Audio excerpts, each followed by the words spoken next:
What is up, you guys? This is Will. In this video, I'll talk about the 5 big insights you might have missed in David Yu's latest comics interview with Elite Comic 11 and Comics and Crypto podcast. If you have invested in VeVe Comics and you are waiting to hear things that are much bigger than just comics in a showroom, and you want to know how these 5 things will affect your VeVe strategies in upcoming months, this is the video for you. I'm pretty surprised at the amount of news and insights that David dropped, especially the last one that I'll be talking about in this video. Before we get started, remember to go check out Elite Comics 11 and Comics and Crypto podcast. I think they did an amazing job interviewing David. I'll leave all the links in the description below.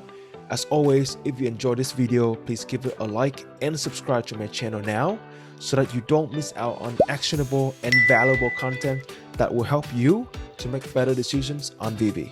Let's get to it. All right, let's go big. At number 5, David revealed that he is trying to bring the biggest, the most expensive, and the most popular Marvel comic book onto VeVe. Make a guess? Yes, you're right.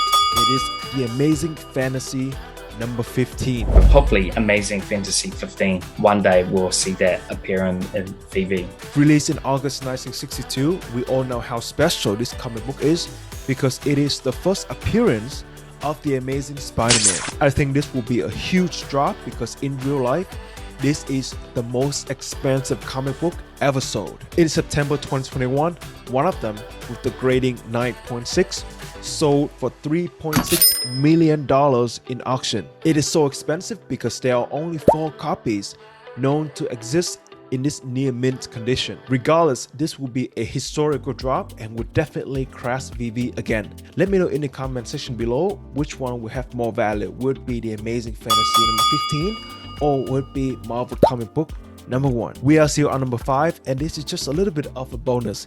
I know many of us are questioning whether the Action Comics number 1 will be coming on to VeVe Collectibles. This is his response. Are there any plans to have DC Comics on the app as well?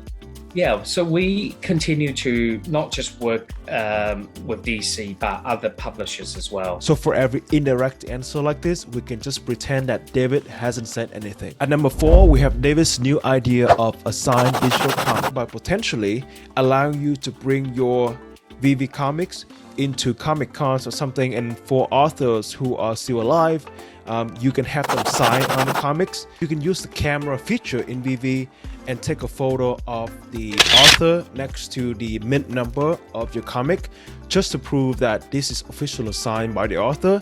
And then VeVe will have a special feature to store all of that extra input into the blockchain. Personally, I think this is a pretty cool idea. It does add more personality into these comics in addition to the mint numbers and the rarities. However, I think this is a pretty far-fetched idea, so I don't expect it to happen within the next 12 to 18 months. At number 3, the team is planning to include past transaction data for comics and other collectibles in a web app, which will come in a few weeks. I know whenever David or Dan say a few weeks, it's gonna take longer, but trust me, I do believe that the web app will be coming out very, very soon. This is because Apple is charging them 30% for every single gem purchase. So if they can get off the mobile app into the web app, they will save a whole lot of money. I'm making another video to explain how the web app will benefit VeVe and specifically you and I. So make sure you subscribe below so you don't miss it. In real life, the way comics collectors reference the price of comics is by looking at the past sales data from websites like Go Collect. Basically, VeVe implements the same feature onto the VeVe web app so that you can have a better perspective about the values of your comics. At number 2, this is just a cool story, but this is my favorite out of the 5. It's been mentioned that they only intended to sell collectibles in 2021 and not comics until way later. However, because of the COVID pandemic, which affected every single thing, it was very challenging to print and distribute physical comics because of the following reasons. Reason number 1, factories had to close or reduce workforce due to social distancing. Reason number 2, because these Marvel comics are printed in the US, they had to be shipped internationally to get to other countries. Shipping during COVID was very expensive and took a long time, simply because these shipping companies and these ports didn't have enough workers. Last but not least, because many of the mom and pop shops that usually sell comics had to close during the pandemic, Marvel and VeVe had to work together to push these digital comics out much earlier than they expected. In hindsight, I think this is a pretty good idea because David did mention that even in regular times, they couldn't get these Marvel comics to countries like Hong Kong, Singapore, Japan because of distribution problems. So selling digital comics on VeVe is a way to get these comics to a much bigger audience. At number 1, we have the promo code.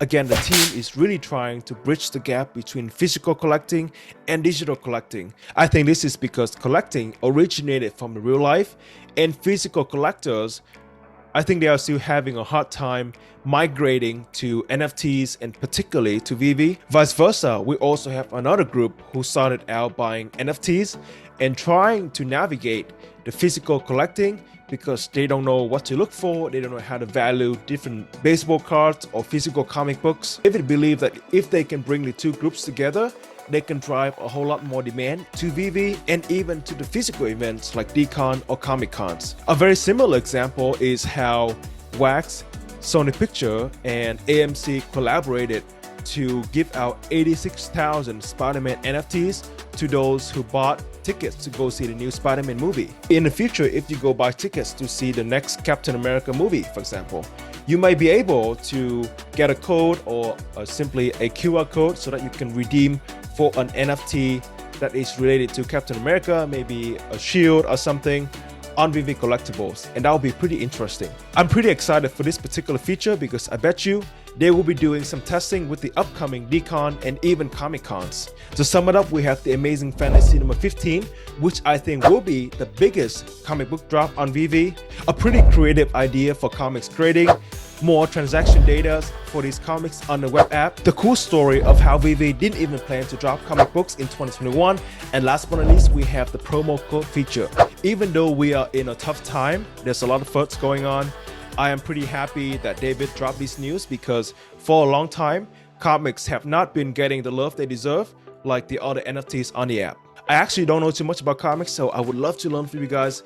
Let me know what you think about the Amazing Fantasy number 15 and other features that are coming into the app. We don't have to discuss about when, soon, or anything like that. Let's just talk about the values that they will bring and whether you are excited for them or not. If you have enjoyed the content, please give this video a like and subscribe to my channel now so that you don't miss out on actionable and valuable insights that will help you to make better decisions on VeVe. Alright, thank you so much. I hope to see you again. Peace.